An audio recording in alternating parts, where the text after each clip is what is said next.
Hey, Now, yeah, please go ahead. yeah, I was just gonna ask a quick question. I didn't want to steer you off too much from, how you're planning on moving forward with this, but it's just something that I saw on the cell structure. I just wanted to ask you a quick question about. Absolutely, bro. Okay. Uh, Uh, Here we go. so, one of the things that, like, obviously, this is definitely a cell structure. I see it as that for sure. But, Jay, so Jay, you Jay, hear me? Jay, Hello? Jay, listen to me. Without getting into the nitty gritty of this structure, Mm-hmm. the point I'm trying to make is a simple thought process. Now, I know where you're at in terms of your understanding of the market. We could dissect this together and we can play bat and ball. The point is, if you see the market structure is clearly down and there's evidence of that, what are you taking? Cells. And if it's clearly up, you're taking buys. And if it's sideways, you're moving out. And this is the only point I'm trying to get across. Not patterns-wise, just simplistic-wise. Simplicity.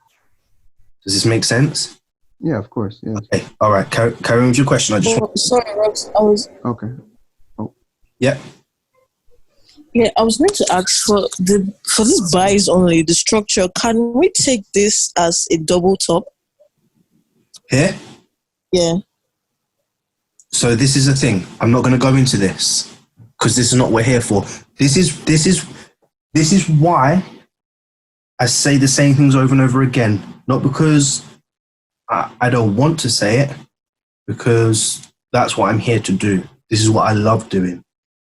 I want you to understand this. My point is, if you see the market as a double top and you see clear evidence of that being a double top, what should you do? Take the trade. Correct. The reason why you should take the trade is because this is a numbers game. Understand, everybody. This is a numbers game.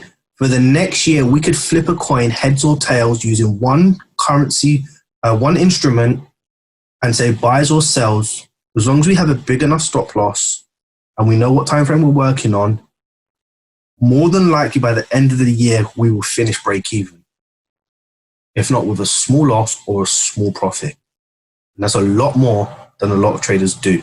That's just flicking a coin. And there's something I'm going to show you next year, not now. My point is... No, all right, thanks. Yeah, my point is, for this lesson now, on this screen, is if you identify it as clear sells based on lower highs, lower lows, double tops, previous lows being broken, previous highs being broken, double bottoms, strong momentum breaking previous structural highs, you are taking what you see. If it doesn't work out and the trade plays out and you see that the structure is changed, and we go back to what we said in the beginning, we never know if it's going to be a lower, higher, higher, low, and we never know if it's going to go and make the higher, higher, lower, low. But we just have to take the trade. But the point is, if this is clearly sideways, we see it. If you see this as a double top, this is how you're taking it. If you're seeing this as a double top, this is how you're taking it.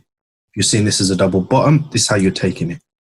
Because if you understand this is a numbers game, you could take sells, buys, sells, buys, sells, buys. As long as you're using your risk management correctly, you're taking trades based on the knowledge you have, the patterns you recognize, based on everything else collectively, there's no way you could come out lost unless you start doing random stuff. And that's the same for buys, okay? So please understand the point I'm trying to make. All right, thanks. No problem. All right, Rox.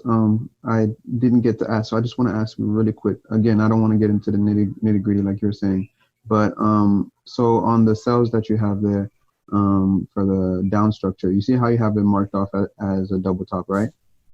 So my really quick question, yeah, exactly, right there. So my really quick question for you is, why was the lower high? Well, it's a lower high to me.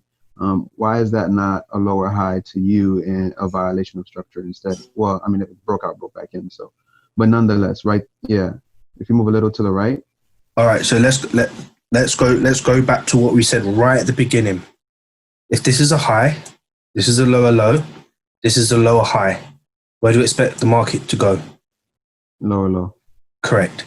If price fails to break that structure, makes a higher low, this becomes a high, This becomes the higher low. Where do we expect the market to go?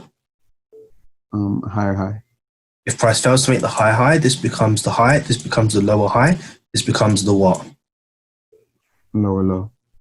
If this becomes a lower high of this previous structure, this is the lower low. We don't expect price to break above the structure. We expect it to go down, right? Exactly. If price breaks above this structure, and this now is a push phase in the market, and we said we need to check our range, are you buying your range into this structure? No, of course not. You're waiting for the momentum shift and the lower high to form. If price taps this level and fails to break the structure, what could we potentially be entering into? Say it again. Sorry. If price comes back to this level, being a potential buy bias market after this high was broken, but fails to break above, what could we be entering into? Consolidation. Right. So now we're waiting for price to break the previous structural low, then come back to make a lower high, then for a continuation. Because we are trading the 4H time frame, our bias is going to change regularly. This is why we need to understand that if price is in a push phase, okay, and now we identify this as a lower high, but this is a higher low, but this is a lower high, this is a lower low, this is a double top or a break above previous structure, we are only going to trade this when what? When we have the structure that makes sense for it. So you need a higher low. And this is the only point I'm trying to make. Yeah, this is the only point I'm trying to make. So we just need a simple thought process. If it makes sense to you to sell based on your abilities to read the market, that's what you're doing. If the market has come back to a previous level but broken the previous high, then even if it reacts off this level, you are only waiting for price to come back for a double bottom. And that's what you're sticking to. Definitely. Thank you so much. I just, like I said, I just asked it because I didn't want to, like I do my best to stay as, close to current price action as possible. And when you called that a double top, it just like kind of just confused me just a little bit. But No. I didn't call it a double top. You guys called it a double top. You guys called it a double bottom. Okay. Yeah. I just want you guys to just stick to what I'm trying to say here. Just keep it simple. If you guys see it as a double top and you have identified mark of it being a double top, you can take the trade. Okay, we're going to go into this now anyway. I just want to point this out to you guys.